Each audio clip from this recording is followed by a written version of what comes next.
welcome everybody. This one's an impromptu bonus episode of the Top Shelf's YouTube exclusive bonus content. This time with a creator I have yet to play a game of or with on stream, but we might have to get there at some point.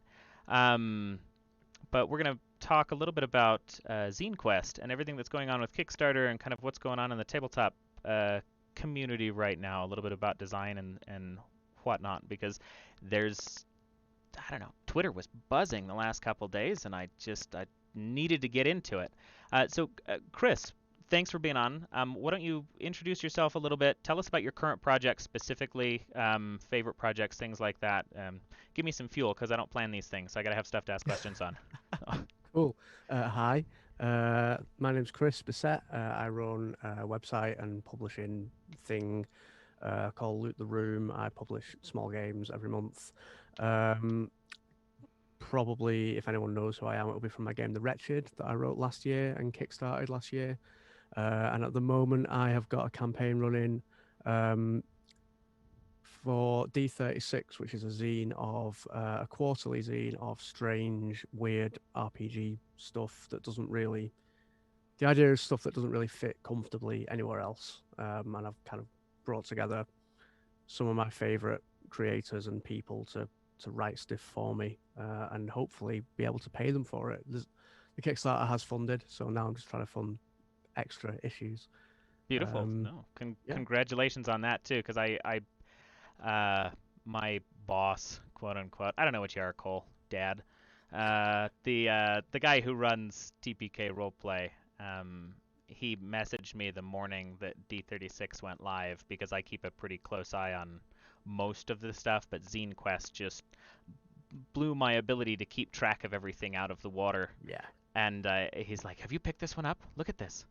And it was like 30 minutes after you had lost all of your hardcovers, and I was like, "No," because I'm obsessed. I'm obsessive about making sure that I've got physical copies of everything that I play. Like, I love PDFs, and I'll collect those so that I can play with friends online, but I want the library. Hence the title of the show. My top shelf is just tabletop games. But tell me a little bit about D36 then. So it's a quarterly zine of just content. The content doesn't have to be cohesive. It's just supplemental things. Yeah, so the way I approached it was I approached people whose work I really like and said, here's what I'm doing. All I'm going to give you is a theme and 800 words to do what you want. Kind of go nuts and do your thing. So the theme for issue 1 is red. If you've looked at the Kickstarter page, beautiful. I think cool the theme comes across quite strongly. Yes, it's almost got a little bit of the Morkborg kind of. Definitely really an inspiration for dark, the look artistic and layout of it. Yeah, and like I didn't know what I was going to get when I told people the theme was red.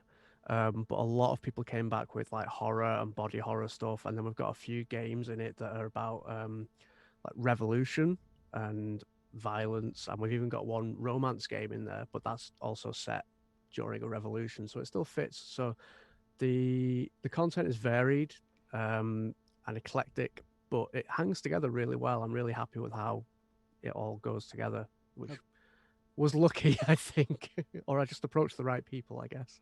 There you go. I mean, I've seen a couple collaborative tabletop things. I know Chris McDowell for Electric Bastion Lens, for his Kickstarter bonus goals for it. There are some of his failed careers in the back of his book are all done by different artists or different creators. You said you pick people you like. Do you know most of these people? I know the community seems to be relatively close the more that I get into it. A lot of people know a lot of people. Especially for issue 1, because I decided quite late that I was going to do this. I think I decided in October or November that I wanted to do this now. So with such a short kind of runtime on it and such a tight deadline, I basically exclusively approach people that I already have a decent relationship with for this one. So a lot of the people on this are my friends, and it's been great to be able to like pay my friends to do stuff. And then issue 2, because there's a longer runtime on it, they're people who I know but maybe not as well. And then if issue three funds, because I'm going to have maybe 6 months before I have to put that one together, I'm going to approach people who I don't know, and that's terrifying, but I'm going to do it. Well, I mean, friends of a friend. You just kind of work your way Yeah, down that chain. Um, yeah, and like you say, the industry is quite tight knit and small, so mm, you always are only one or two steps removed from somebody, so you can always get an introduction if you need to. yeah, yeah. No, it was. It's wonderful. That's actually how I got. I probably, had I not been uh, cowardly and it been the season premiere of the show, I probably could have just asked, but I went through Chris to get to see if it was possible for me to reach out to the creators of Heart, Hmm. um, so that I could Grant and Grant, yeah. So I had yeah. an interview with Grant post the first episode when we played Heart. Um, but this is interesting. You mentioned from October to now, 800 words per Hmm. creator, pretty Yeah. tight deadline. What is a Yes. normal runtime for something that, at least to me, feels that small? But I've I never created, honest, so I don't know. I honestly don't know. This is the first time I've worked with other people, so I know that like 800 words is not a lot. Um, you could kind of like I could turn out 800 words today if I needed to, but I know that obviously most of the people working on this are very, very busy freelancing for other things. So I wanted to give them time without it stepping on their other work.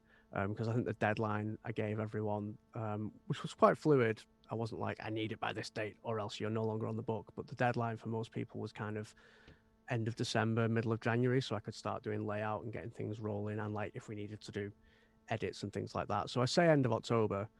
I think most people turned it around in about 4 or 5 weeks, which isn't a huge amount of time, but it's also not a very long. I don't know what I'm saying. It's late. No, you're good. I know you're burning the midnight oil at this point. That's cool. Um, I can't form sentences half the time anyway. That's why I write. Nobody can. I can't either. Most of my stuff is just and then staring at the books to try to remember what I was going to say. Yeah. Oh, yeah. As far as timing goes, I suppose that does make sense because I go. Our standard episodes for this are every other Saturday, Hmm. um, and I'm learning a new system for every episode. So going between, like, even some of these really small books still can feel fairly daunting with everything else that you're doing, just to sit down and read, the main mechanic pages. Yeah. Um, And what? like I say, I approached people in October. That might be a lie. That might be wrong. My grasp of linear time is just terrible. So It doesn't matter anyway. I might be wrong. linear time is linear time is something that only gets to me when I have to wake up in the morning for work. Yeah. Um, so when did you start creating? When is Just in general. Yeah, I mean, well, we'll narrow it down to tabletops if you've created other So things. um, it's been off and on for many, many, many years. As far as like stuff that I tried to sell or give to other people, I used to do conventions and take like little zines that I'd made in my like university room and printed out and bound myself in the library. I used to take them around conventions when I was like 18, 19. So that was 16, 17 years ago that I started doing that. And that was all like Dungeons and Dragons stuff.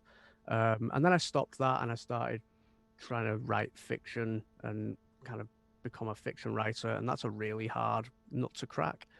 And then I started doing music instead, and was in bands for years and years. And I'm still in a band now, but we haven't done anything for the past year or so because, pandemic. Right. And then it was maybe 4 or 5 years ago that I started doing tabletop stuff again. Started doing D&D stuff for the DMs Guild for fifth edition, and then it was only this time last year that I started doing non D&D stuff.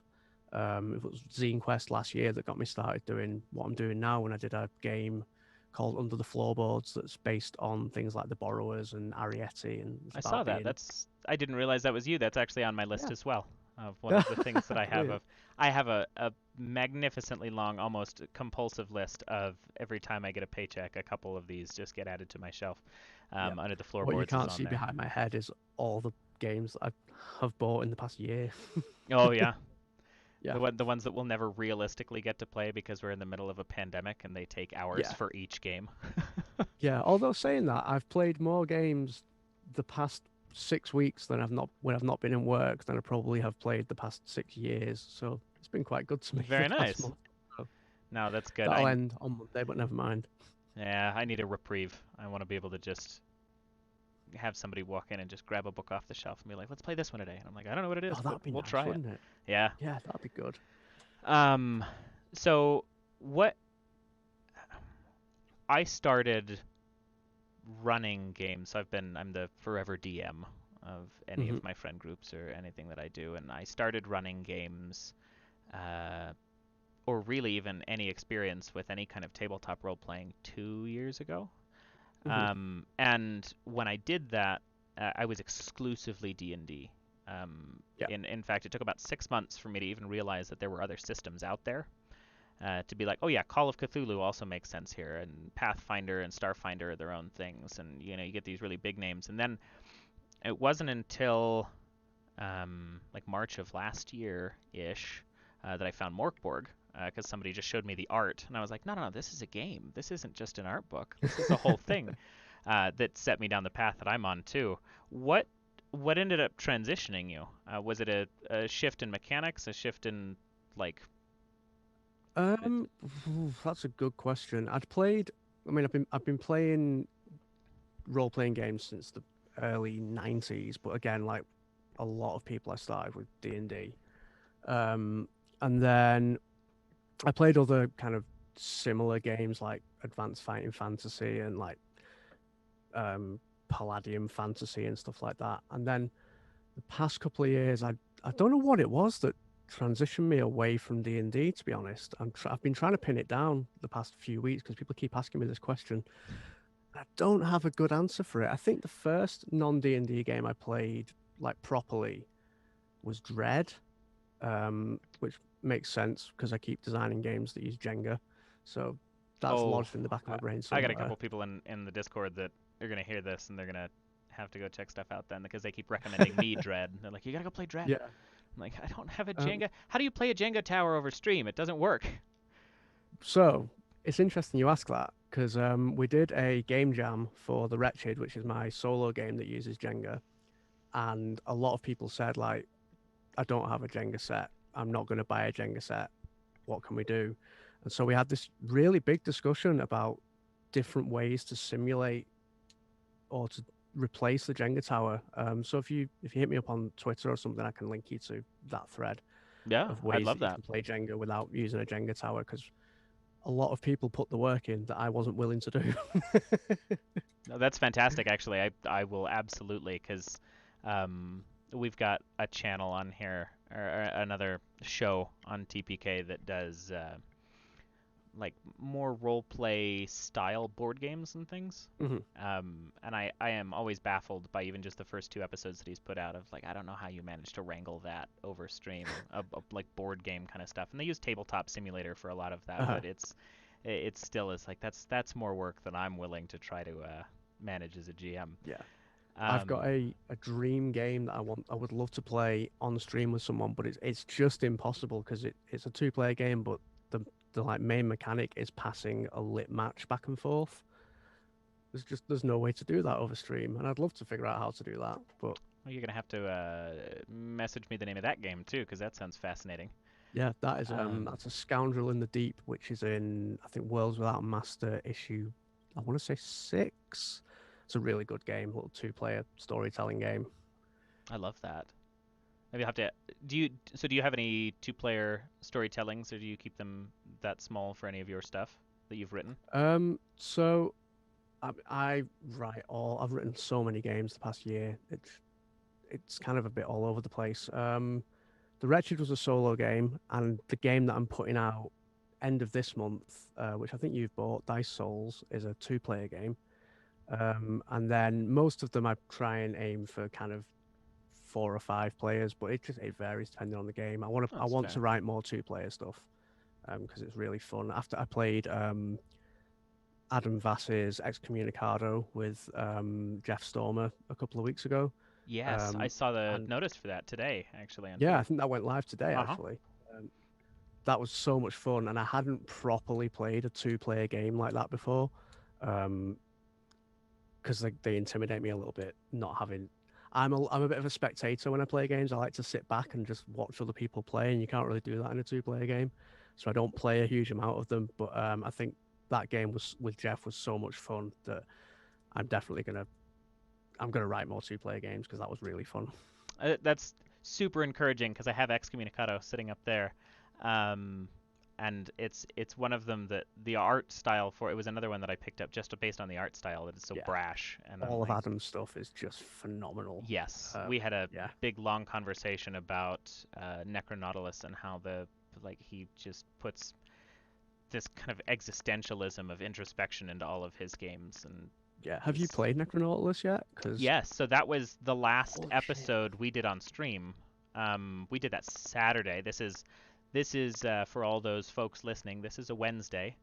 Um, yes, It it is is Wednesday, Wednesday. It is yeah. it is a Wednesday. We played it on Saturday, and it was spectacular. It was one of the few games that I sat and I just couldn't stop talking about. Yeah. Because if you haven't seen the show, because this was super impromptu, the top shelf is built in a format where the first portion of it we play a one shot, and my ideal version of the game is we play a one shot where I run the game for the game's creator and a cast of Hmm. players. So they get That's to see it awesome. from the player's perspective, and then once the one shot is over, we sit and have an hour's worth of discussion about the mechanics, how it felt. You get active feedback from the game, but also, it's just a good time to kind of break those things down. And sadly, we didn't get Adam on that episode because he was too busy with the Babes in the Wood Kickstarter at the time that I was Yeah. asking him. But I did get an interview with him afterwards, and I got to bring all of that conversation back to him, and it was a blast. It's one of very highly um, perceived in my mind as far as Yeah. just a I game that you finally got to should play it. play. Finally got to play it at the weekend, and it fucks. It's so good. It's so It's good. just phenomenal. Um, yeah, we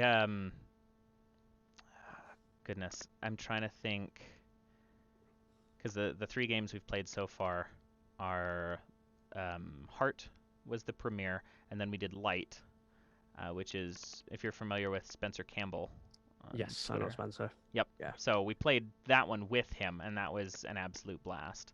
that's awesome. Uh, ran a whole strike, and that was lots of fun. And then we played Necronautilus, and then this next episode is going to be Iron and Lies by Bats. Oh, that's Uh-huh. excellent. That's a good game. I'm stoked for trying to sort out a game that uses no dice. That's Yeah. a wild concept to Analyze me. is great, and Songbirds is really good as well. Songbirds uses lyrics from songs as one of the mechanics. It's really good. Check it out.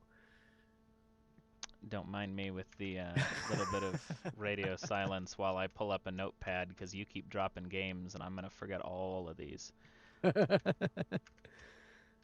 Um, yeah, no, Songbird. I've got somebody in particular who would really like that one to be on stream with. But uh, so Zine Quest, you said you Mhm. started last year around the time that Zine Quest started branching away from D&D and kind of starting to work Yes. on more tabletops again. Were you part of Zine Quest last year? Yeah, that was when I did Under the Floorboards, the Borrowers game. Okay. It was super last minute. This is Zine Quest 3, so it's been running for 3 years. The first year that it was running, so that would have been what, 2019.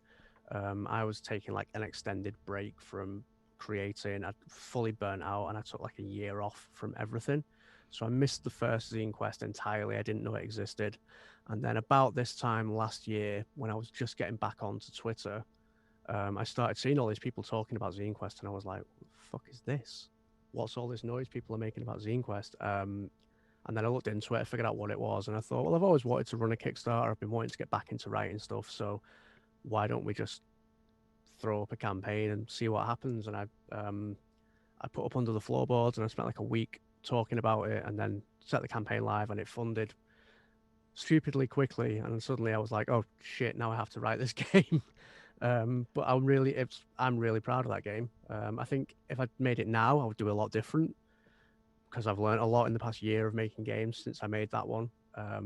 But I really love that game, and I'm really happy that I made it, and I'm really happy that I got to make it because of people backing it during Zine Quest. So I knew I absolutely wanted to do Zine Quest again this year because it has become really important to me after last year.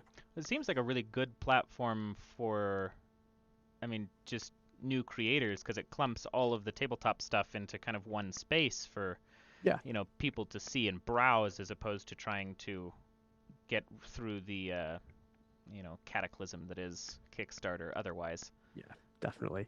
I mean, it's a weird thing because Kickstarter, having run two of them now, I'm not an expert by any means, but it does weird things to your brain and how you think about games and how you measure success and stuff. And I would like to see a world where we don't have to rely on Kickstarter to be able to make games financially viable, but there's no arguing with the marketing push you get from running a Kickstarter. So Yeah. So yeah, what is it's that? a necessary evil, I think, at the moment. Yeah, and yeah, there's benefit to it. I know there's been qualms with it. I've seen some people get burned recently, this particular Zine Quest or things Yeah. of the sort. But what was what is your experience with? Uh, well, let's use Under the Floorboards then, since that one actually went through the whole process. What Mhm. is kind of the experience of getting into Kickstarter, putting through a pitch? Like, do they vet that for you, Yeah, or? I'm not sure what level of vetting they do. Basically, you sign up, you make a page where you kind of upload your graphics and write about what you're doing, and you set your goal and everything, and then you have to submit it for review. And I assume a human checks that and looks over it and makes sure you're not doing anything that like breaks the rules or anything. But the process I think is quite opaque. I don't understand. Like under the floorboards got they say it takes 2 to 3 days to get accepted. Under the floorboards took 12 hours, and then the Wretched, which I did in I think October, was like instantly approved, and D36 was instantly approved. But then I know other people who've taken a week to get their approval for Zine Quest. So I don't really know what the process is, but in theory, you make your page, you set your goal, and then you ask them to approve it, and they hopefully do. Um, I know we've just had issues. Do you know Nevin Holmes, who made Gun and Slinger? Um, uh, Familiar with the name. I follow them, but I've never really interacted a whole lot. Nevin makes really cool games, and we're making a game called Kitchen Nightmares together, which is going to be on Kickstarter at the end of February for Zine Quest, which is a hack of the game that Adam and Willie Obst made. This Discord has ghosts in it. It's a hack of that about a medieval knight who's sent forward in time by a wizard and ends up working in a retro 90s diner. Um, so we submitted that for approval, and then they came back and said no because Nevin's not finished fulfilling the last Kickstarter yet. So I think there is some checks happening, but then the rules seem to be quite arbitrary. They don't seem to be applied very evenly. So I don't know. It's we're all at the whim of the Kickstarter machine, and it's quite I don't know what the word I'm looking for is opaque. I think I said that about four Yeah, no, times. and that makes sense because I mean, as a counter to that, then I guess the conversation then becomes, why can't we do this financially viably elsewhere? Because we are Yeah, kind of stuck dealing with them. yeah, And if and I know that's something that Adam and Will have talked about on the Brain Trust. They call it de-greening, which is because all the branding on Kickstarter is green, so they refer to it as the Green Realm. And they did a whole episode on the Brain Trust about de-greening and how to do funding for games and making games viable without Kickstarter. And there's a lot of people trying that. Like Spencer tried it with, I think, with Light. Is doing like a season pass model on Itch. yeah, Um, it's been very you would, interesting. yeah, it's really interesting. I think I I obviously can't speak to how successful that's been. I think Spencer's happy with how it's going, but I don't know. And like I've got my Patreon going that brings in some regular money, but yeah, like I said, hard to argue with the marketing that running a Kickstarter brings you and getting your game in front of kind of hundreds or thousands of people who might not otherwise see it is a massive thing, really. Yeah, I mean, because correct me if my numbers are wrong, but when you made Dice Souls, Dice Souls, the physical copies for it, there's only 200 Hmm. available for that. Now, Yes.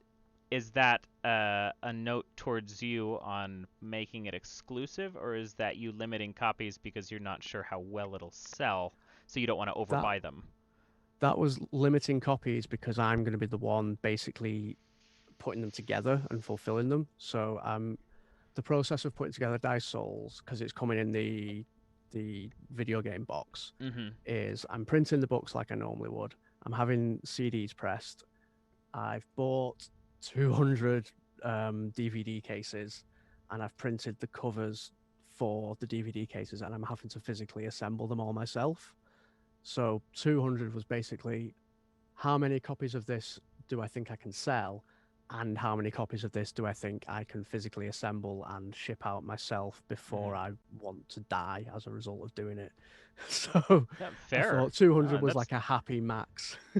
I love that though. I mean, I I definitely have a couple of games that I bought on the exclusivity of there's only so many of these. I think the Yeah, handmade version of it is has its own benefits because you can always go grab the PDF. There's a million of those, but yeah, exactly. And um, it's one of those things where like there's 200 physical copies of Dice Souls and they haven't sold out and they've been on sale for a week and a half now, I think.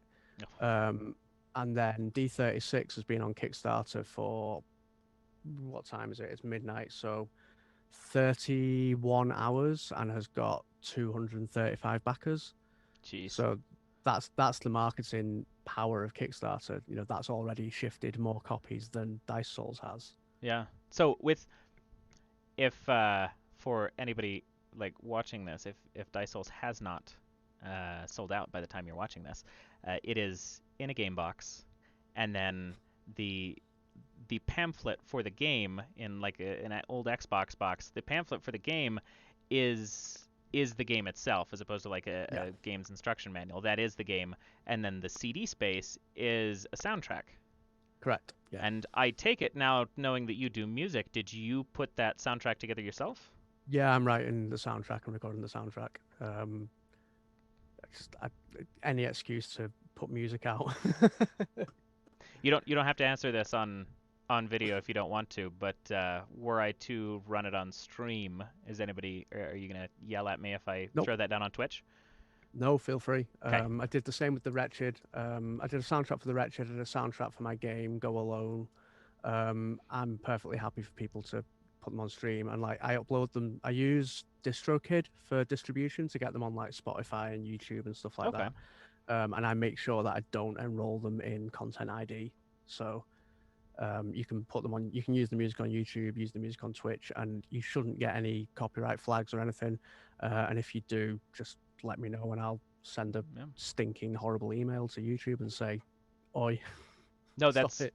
and and more from a perspective of, I want creators to be paid for stuff. I think as this conversation kind of evolves into uh, content creation, that's super important. So I really appreciate the fact that you've done that with all of your games. Any kind of music you put out is available to people because that's hard to find with as crackdown as people have been on, Yeah, music. So it's one of those things where it's more important to me that people.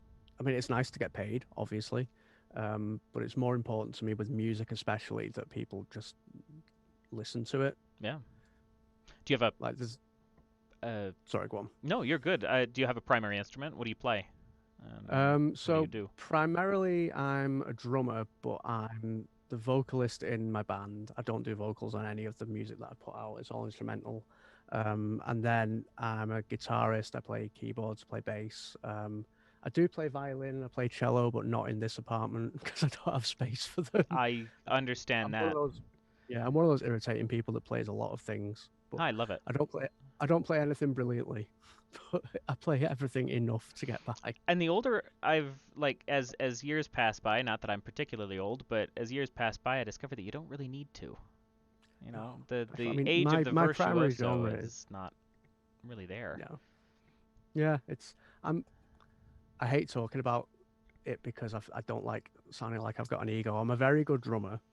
Um, I don't have a drum kit anymore, so I don't get to play drums anymore. Mm. And then I'm a passable guitarist, but I'm a decent songwriter. And so what I lack in technical skill, I make up for in writing stuff. I think I, I could be talking out of my ass. Someone's probably watching this, going, "No, you're terrible. You're rubbish. What are you talking I've heard about?" it. I've heard it's bad. No, um, I feel that because I used to play trombone for Mhm. a good number of years, and I still claim to be a trombonist, but I have not played because there is nigh a place that you can play trombone and practice Yep. in a space that somebody is comfortable with.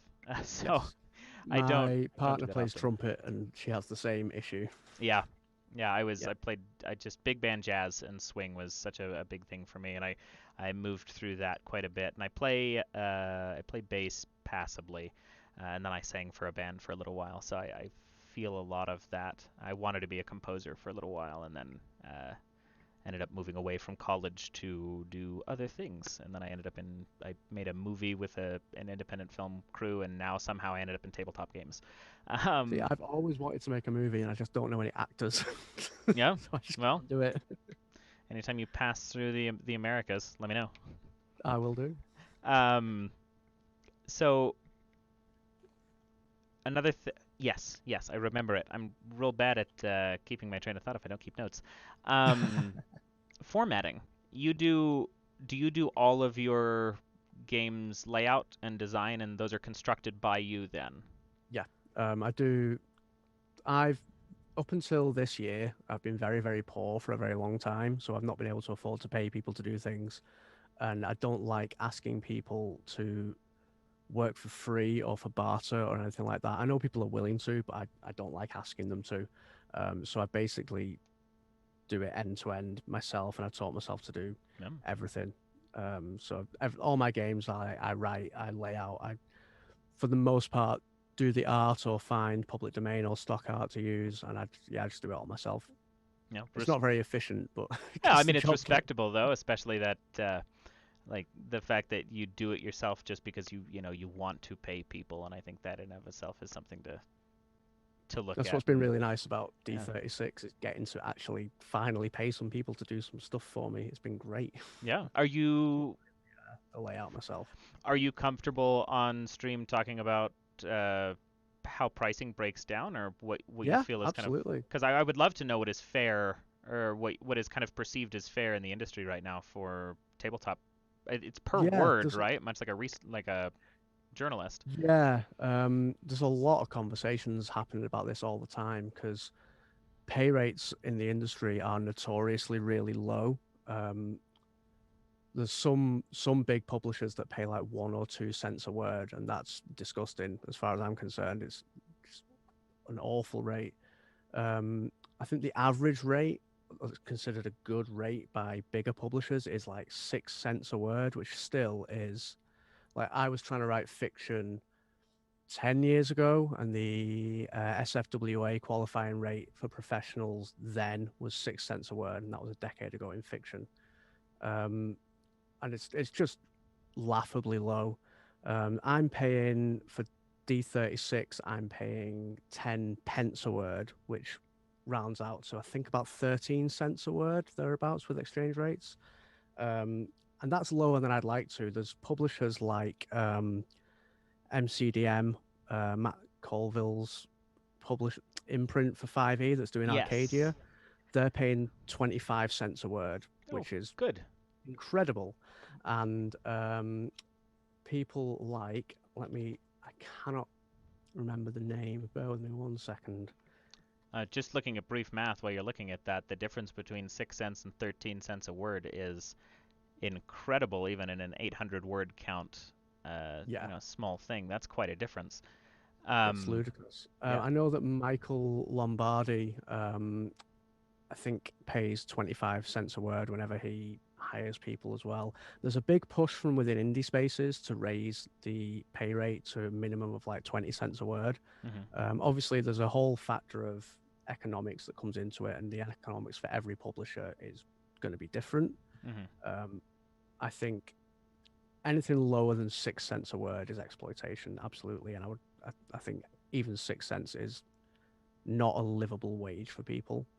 And I think if anyone wants the industry to thrive and survive, you have to pay people a living wage, and you Right. have to find ways to do that.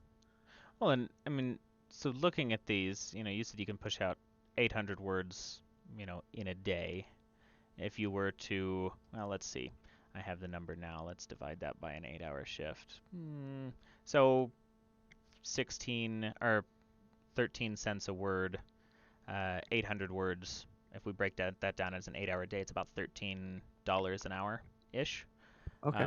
which is not dreadful. Like you can live Hmm. off of 13.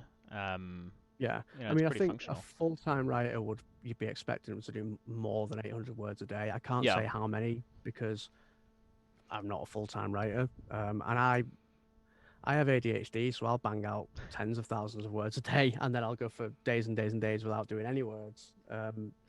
I think the most I've ever done in a day was like 26,000 words, and then I slept for 3 days afterwards. So I'm nice. definitely not. That was on the final day of NaNoWriMo years ago, where I realized I hadn't hit the word count goal and really wanted to, and so I just hammered out some words. Well, but Um, with that, that's a really good point though, because I mean, I also have quite a bit of ADHD, so it's there it is. It's there it bad. is. Yeah, it shows up. Um, Yeah, but yeah, so sometimes you'll just work on something, and I'll sit and I can crack down 14 things in a day, and then sometimes I'll go a week. Sometimes that's not your choice though. You're still yeah, freelance, so being able to pay yeah, somebody a livable wage, $13 an hour, 800 yeah, words in a exactly. day is nothing because you don't know if you're going to get work again for another Yeah, week exactly. or two. And So like, not all words are created even as well. It's in tabletop because you've got like there's what people call fluff, like the non-mechanics text, and then you've got mechanics-based text, and for some games you've got like stat blocks, and games like Dungeons and Dragons care about like balance and power levels and things, and everyone's strengths are in different places, and then you've got the research that goes into writing as well, which if you're paying a per word rate, you're not actually paying people to do that research necessarily. mm, So 800 words doesn't sound like a lot, but if it comes with a lot of, if I had to write 800 words set in the Forgotten Realms, I wouldn't have a fucking clue where to start, and I'd have to oh go and do yeah, hours and hours of research. So yeah, it's a very thorny issue when it comes up. Um, and no doubt in the past 10 minutes I've said something that's upset somebody somewhere. eh, we Yeah, don't care. but Um, people deserve to get paid, and usually in the industry you find that writers are the last people to get a fair wage and the first people to get their wages cut. no, So I mean that's I the definitely advocate for paying people well. isn't that why we ended up with sitcoms for so long too? And As that's why we ended up yeah, with reality TV for or so reality long. TV. That's right. Yeah, killed Yeah, sitcoms. yeah, exactly. I've worked on a few, well, been asked to work on a few projects, and I won't say who by, that I turned down because they pitched me one rate and then they turned around a few weeks later and said, actually, we're cutting your rate in half because we can't afford to pay it. But they were still paying the artists the same rate. They were still paying musicians the same rate. They were still paying the project managers the same rate. And it's one way to say to writers, you're not valued, is to say, we're cutting your pay and nobody else's. Which in the tabletop community particularly feels unfair even more so because an entire game is just yeah, I mean it's not just, but Yeah. it is just the words. Yeah. You I know, mean, there's definitely an argument that people make that art sells games and that which is people look at true. the art first and the writing second, I which agree. to an extent is true. Although you look at something like I think Raging Swan, who put out um, lots and lots and lots of supplements with absolutely no art whatsoever, and they do very well with that. Yeah. But yeah, your average consumer wants a very polished, nice looking product, and art plays um, a huge role in that. Hmm. Um, Art is hard. I'm not an artist. I envy people who can create beautiful artwork, and they absolutely deserve to be paid fairly as well. Um, and I think part of what it comes down to is that consumers need to be willing to pay more for things as well. Is always an issue. People look at a game and go, "Oh, it's just a PDF. You can't charge $10 for that." But if you want to pay people well, you kind of have to. Hmm. Oh, I think you should be absolutely. charging more than I that, in fact. I see games on itch, and this will actually be an interesting discussion I'm going to have again in 4 weeks in actual time, in YouTube time. This is all arbitrary because you can watch these on a playlist, but um, in actual time, 4 weeks from now, I'm playing a game written by the Highland Paranormal Society, Nate. Oh, nice. Nate's great. And we're playing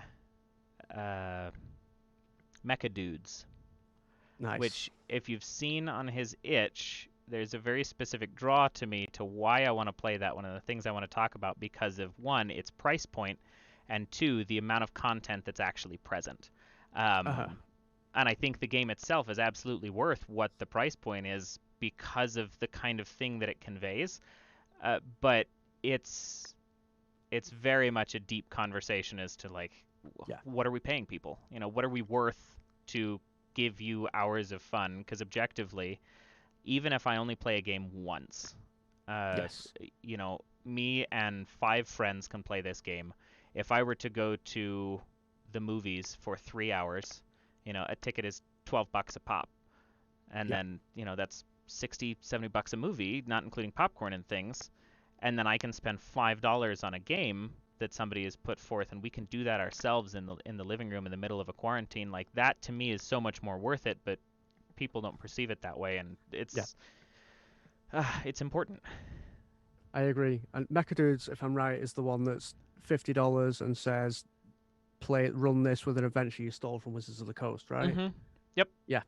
Great. I fucking love it. It's Yeah, so awesome. we're gonna talk about that in a little bit. I'm hoping I'm gonna get Nate on. I think I'm gonna get Nate on stream for that one as well. But it's gonna be a blast.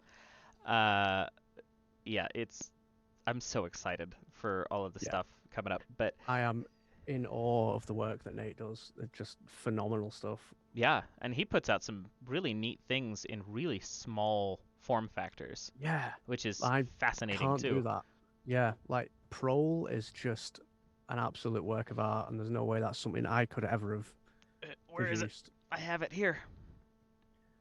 Amazing. I don't have it in hard copy. I need to. Yeah, I bought it in hard copy, and because the thing that struck me about it is if you're looking through Exalted Funeral and you look at this game, it is this big, it's a circle, it looks like a bar coaster. It does. Like that's what it struck me as, and then my head says this is played with a coin, with this big. I could put this in my wallet and we could play it, at a pub, while Yeah. we're all sitting at a table eating peanuts. Like, and that's the value of a game is not necessarily indicative of how many words are in it, because No, this is absolutely not. four That's pages. that's the other thing when it comes down to like what we were talking about with per word rates and all words not being equal, etc. Is a lot of the time it can be harder to convey something in 5 words than it is in 20. Hmm. I'm quite verbose when I write and I do a lot of editing to trim things down. And then you get people like Luke Gearing or Zedek who just can do something in 10 words that would take me a paragraph to do. And it's like, well, why should I get paid more than them on a per word rate when It's true. they're being more efficient with their word usage? And that's better writing, but it's not paid as well. And Yeah. yeah, it's just fucked. I'll argue towards different writing, because I think the Yeah, argument there for me is more words isn't necessarily bad either. Part of no, my no. appeal to Iron and Lies and the way that I read through it, because a lot of Iron and Lies is kind of fluff and it's description in Mhm. long form versions, uh, is that I read that thing cover to cover like a book. It was so Yeah, much fun to read because of the amount of context that was there. Whereas if I were to pick up the Icewind Dale's book from a particular publisher that they just came out with and try to read through that, I would be horrendously bored, and they could do with some better writing and making some of that more concise, in my opinion. Love the book, love the content, but it is a little bit wordy. But words in quantity don't necessarily even need to be bad. So some kind of yeah, uniformity is important, and hopefully that comes to light. Um, yeah. how long does Zine Quest run for? Or Uh, for the month, so it started 1st of February, and we're not in a leap year, are we? So it'll run till the 28th of February. okay, But So the criteria for Zine Quest is that you have to launch in February and the campaign can't last more than 2 weeks. So there will be games that launch in that last week of February that run into March, probably.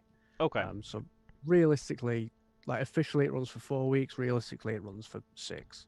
Okay. Because Ether Operations for Adam Vass drops Yeah, February 22nd. That's 6 days. I mean, not that he's not going to get it because it looks wonderful, but like that looks amazing. it really is very pretty.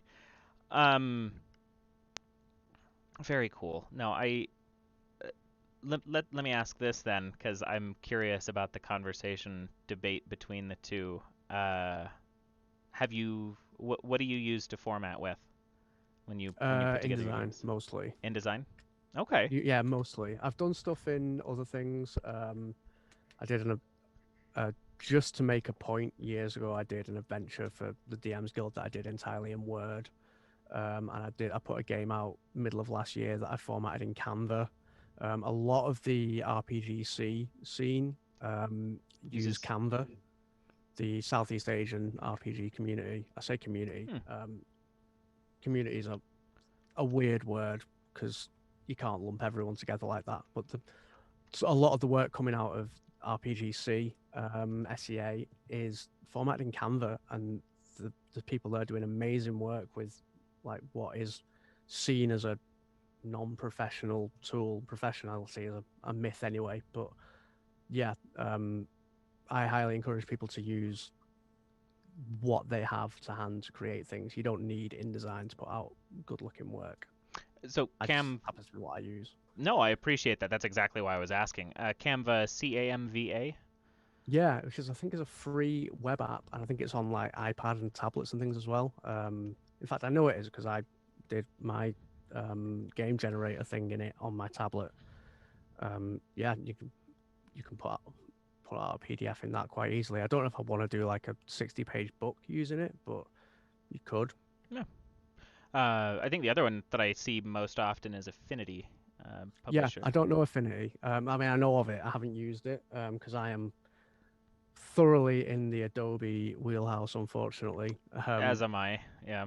Yeah, but I know a lot of people who really sing the praises of the whole Affinity suite, and I think they've just put out an update that brings a lot of real like quality of life improvements to is it Affinity Publisher is the InDesign Mm-hmm. equivalent, I That's think. the one. Yep. Obviously, yeah, they're obviously a one-off payment, and they seem to be on sale a lot, so hugely massively cheaper than Adobe. I'm very lucky in that I've got my Patreon that pays for my Adobe suite every month, so I don't have to think about it. If I was not in that position, I'd be thinking very carefully about jumping ship, probably. Yeah. Adobe can get expensive. I have Yeah, if I were not in the position that I was with like friends who helped me make the movie and things, who we kind of all co-opt each other's pay for each other's Adobe stuff, I'd be in the same boat because yeah. it does get pricey. Even with the Patreon, like I still have access to my university email address, so I'm still getting the student discount for as long as I possibly can. I'm not paying full price for it. As nobody should. I love Adobe to death, but they are they are But paying for a subscription brand models at are least. Yeah, awful. subscription Yeah. models are rough because I would 100% drop a whole bunch of money on owning their whole suite if I could own it. Yeah, But like I use Ableton Live 10 for my music stuff, and I bought that outright. It cost a couple of £100, but I saved up, I bought it, and that's it. It's bought, it's mine. I don't have to pay however much a month for it, which is yeah, how it should be. yep, I just started tinkering with Audacity for Hmm. certain recordings and things, and just the fact that people will put out free stuff like that that is as robust as it is. It's like Yeah, you can get started in anything for free if you know where to look. So the Canva absolutely. specifically is a good plug. I'm Yeah, interested and to you've got check it out. people like Matthew Gravelin who made Mall Kids and a lot of other stuff, and used to host the Hard Move, a PBTA podcast that he started. He doesn't host that anymore, but he is a big evangelist of doing things in Google Docs, and he puts out templates and things for layout in Google Docs, which obviously is free to everyone. Really? Huh. Yeah, Interesting. We'll have to keep that in mind then. Very cool. Let's see. So D36, you're running for a year. Do you have plans for Hopefully. the? Hopefully. Uh, Hopefully. Yeah. do you have plans for the next theme? Yeah, issue two's theme is whispers. I already have a team mostly lined up for it, so people like my brain has just gone completely blank. Willie Obst is hopefully writing something for it. Adira Slattery. Who else? Luke Gearing, Nick Butler. I'm missing so many incredible people, and it's entirely because I'm very tired. I'm going to go to my Kickstarter page and find the list of people who are in it rather than sit here going, I don't know. Let me have a look. No, get after it. Nick Butler, Zach Cox, Willie Obst, Pamela Punzalan, who goes by the Dovetailer on Twitter, Dee Pennyway is in it, Adira Slattery. Yeah, loads of great people. Wonderful. No, I'm very excited for my copy because I backed that one as well when it came out because I like the art, but I do like the little kind of eclectic collections of just various perspectives as you can leaf through something. Yeah. Is there anything in particular, as we're kind of starting to wrap this, that you are interested in specifically with this year's Zine Quest for people to keep an eye out God, so for? much stuff. My friend Alicia has literally, while we've been recording this, has just funded their Brindlewood Bay hack Paranormal Inc. Brindlewood Bay is one of my favorite PBTA games. It's a game about a group of elderly women who by day host a mystery novel book club and by night solve crimes and get involved in eldritch mysteries. And Alicia's written a hack of it called Paranormal Inc., where you play like paranormal investigators going into haunted houses and trying to solve the ghosts' problems and get rid of the ghosts. I'm hopefully going to write a stretch goal mystery for it, but it's a fantastic game. The artwork for it is amazing, and it's literally it launched on Tuesday, the same as D36, and it's just funded within the last 10 minutes. So definitely go and check that out. And Talk by Willie Obst looks amazing as well. Rally Raid role playing in a post apocalyptic wasteland. It just looks great. I'm good about that. I keep eyeballing the what 6 or 7 different mothership supplements. So many mothership supplements. Yeah. Yeah. Last year it was all last year there were loads of trophy supplements, I think because the big trophy Kickstarter was going on at the time. And this year it's like skews very heavily Mothership, which is cool. Yeah, Mothership's a really great game. love Mothership. I ran it in October for our like 14 days of Halloween, which was lots of fun. And then Nice. that's one of the few zines that I keep collecting all of the supplements for because Yeah. it's I've been collecting them and I haven't even had a chance to properly play. I played it once for maybe 45 minutes and we had to stop. But I keep collecting the zines because it's just great. well, wonderful. Final question for you then. If I were to, because this is backwards to my normal format, and it probably wouldn't be for a couple of months if I did manage to, but hey, you've got time to you've got stuff coming out anyway. Uh, would there be a game in particular that either you know you're working on that maybe is not announced, or something that you are particularly proud of, as well as mechanics or functionality, that you would uh, join join us on stream for, or you would be interested in showcasing in Yeah. front of folks? I would love to come on and play The Hunted with you, which is a game I wrote a month or two ago. It's Forged in the Dark, sort of. It's a folk horror storytelling game where you play Ooh, a group of the kind of friends out on a camping trip or out to shoot a documentary or whatever, and you get lost and you start being hunted by a creature. but you define the creature while you play. So every time you want to do something, you tell a story about the creature or the situation that you're in, and it's zero prep. You go into it with no idea who you are or what you're about to face off, and by the end of the game, you've built the myth of this creature, and then you fight it. Very good. I'm very excited for that, especially having just come off of the Necronautilus high of now we're going to figure out our stories as we go. That sounds like a ton of fun. Well, cool. I appreciate this because this was super impromptu. I messaged you yesterday about it when Zine Quest and D36 all really kicked off in my public vision. I was kind of aware of it last year. I've heard the words, but I didn't know what it was Mhm. because I wasn't part of the scene. And now that I'm in the community, I think this conversation in whatever form it ended up meandering through is important. And I appreciate you coming on and chatting with me. Hey, no problem. Any final words? Anything you'd like to plug, or where can we find you? Please go and back D36, which is still on Kickstarter. I don't have a short URL for it. Do I? I might have a short URL for it. It'll be in the Let me- YouTube description anyway. So yeah.